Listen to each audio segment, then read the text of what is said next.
been fortunate to serve in the ASPN in committees, particularly one that has helped me a great deal is the Training Program Directors Subcommittee. As a fellowship director here at CNHS, I'm always looking for ways to improve the education for our fellow trainees. And serving on the committee and participating in the workshops offered by the subcommittee has really helped me by providing me and the fellowship program with ideas and strategies that we share amongst all the training program directors to improve fellow education. And that's been a great asset. I attended the leadership course a few years ago, and I think that was a very good course. It helped me learn about how to deal with people in different situations. I became a council member afterwards, and then I became the interim chief, and now I'm the associate chief of pediatric nephrology. I feel like it really helped me fulfill that role properly. I would go back to the same, what I already said, being the part of big organization, being a part of network of people with the same interest. This is very fulfilling. Going back to cystinosis, I am happy that we and parents and patients, they are coming to, for example, to ASPN. Cystinosis Research Network is run by the parents of children with cystinosis, and they are participating at ASPN, the exhibit. So it allows not only us to network, but it allows us to attract even the families that run some family-oriented organizations with specific disease. So this organization is extremely, extremely important. There are a lot of times where I've found networking and collaborating with other pediatric nephrologists across the country has been very helpful. Whether it's been seeking mentorship for career guidance, whether it's been leadership opportunities at community level, or most importantly to advocate for patients. Specifically, if I was asked to think of the one thing that I thought the ASPN had helped me with most, I would say the leadership program was probably one of the most exciting opportunities that I've had through the ASPN, and I gathered and gained a lot from it. So I think that as part of my membership, I've been very involved with the Clinical Affairs Committee and the Public Policy Committee, and with both of those committees, advocacy was something that was very much stressed. And we have been very lucky in the organization in having wonderful mentors for advocacy. And along the time I've been in ASPN, people like Sharon Perlman and Eileen Brewer, Bill Schnapper, I got to spend a lot of time with them, Capitol Hill visits and strategy planning and public policy meetings with our Washington representatives through the years. Erica now, and especially Katie beforehand, generating a lot of enthusiasm about bringing the message of pediatric nephrology to the public sector so that we can get the attention and the funding that we need for it. So, learning how to present your arguments and your messages and positioning all of that in the right framework is very important.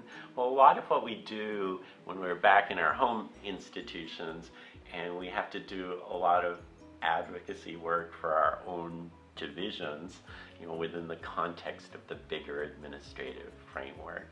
So a lot of the techniques that I saw modeled very successfully by, what I'll call these advocacy mentors in the ASPN, really helps you out back home locally when I'm talking to administrative people about what the dialysis unit needs or what my division needs. So I will say, what I'm advocating there in the grand scheme of things isn't probably as important as what I'm advocating on Capitol Hill, but it helps you out day to day as well.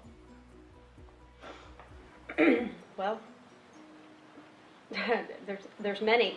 I got promoted because of my connections with ASPN, and I just reached out to several senior members and said, hey, can you write me a letter of recommendation?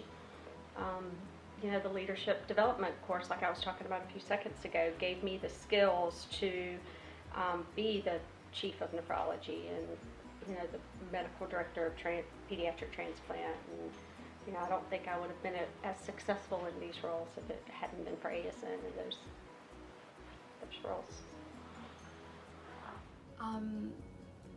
When I was finishing up my fellowship, I took the ASPN board review course.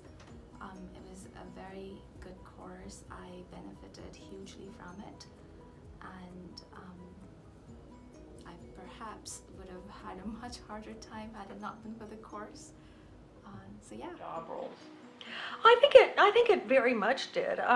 Particularly, like I said, being able to be a member, to work into the committees, to see the important things, not just from my perspective, but from people across the country's perspective. And what was important to people in California may be a little different than people in Indiana versus New York, or different areas. So just understanding some of the issues that were important to care of children with renal disease. Just to see that not just as a local problem but a more national problem and seeing the perspective from multiple other parts of the country was really helpful. Very good. Thank you. So I recently took place in the ASPN Leadership Development Program, which has really helped me even early in this stage of involvement in the program, meeting both leaders in the field nationally, and then also more junior members now out of fellowship and beginning leadership positions at their own institutions, helping to develop those skills and hopefully develop those into more of a national leadership presence as well, to sort of help pediatric nephrology as a larger community. Your role. We recently published a paper about mentorship and research, and just by doing that, I learned a lot about how to help resident and student to pick up career, is in pediatric nephrology or a similar subspecialties. And I think I learned it through the American Society of Pediatric Nephrology how to become a better mentor. In the clinical realm, and because I was doing a lot of research, I didn't understand a lot of aspects of just the business practice of what the ASP of pediatric nephrology. And then a few years into my faculty career, suddenly, without having learned that during my training, had to really understand what those meant. And that allowed me to actually suggest program symposia to the ASPN, which I got to chair, where we set up for senior members to talk about the business aspects of practice, including relative value units or RVUs, and then billing and coding and documentation practices. And those were very helpful for me to be able to put those into my practice, and now able to teach some of those other things to people as well. This is just one example among many, but I chose this because this had a great personal impact upon me. So ASPN has been really important for my career for a couple of different reasons.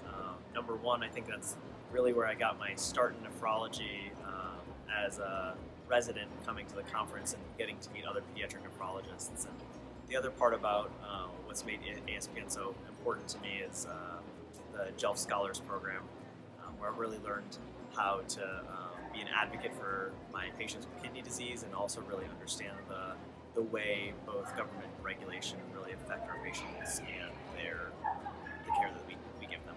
I enjoy being a member of ASPN because I can connect with colleagues, find leadership opportunities, and know that the ASPN is always working to advocate for children with kidney diseases.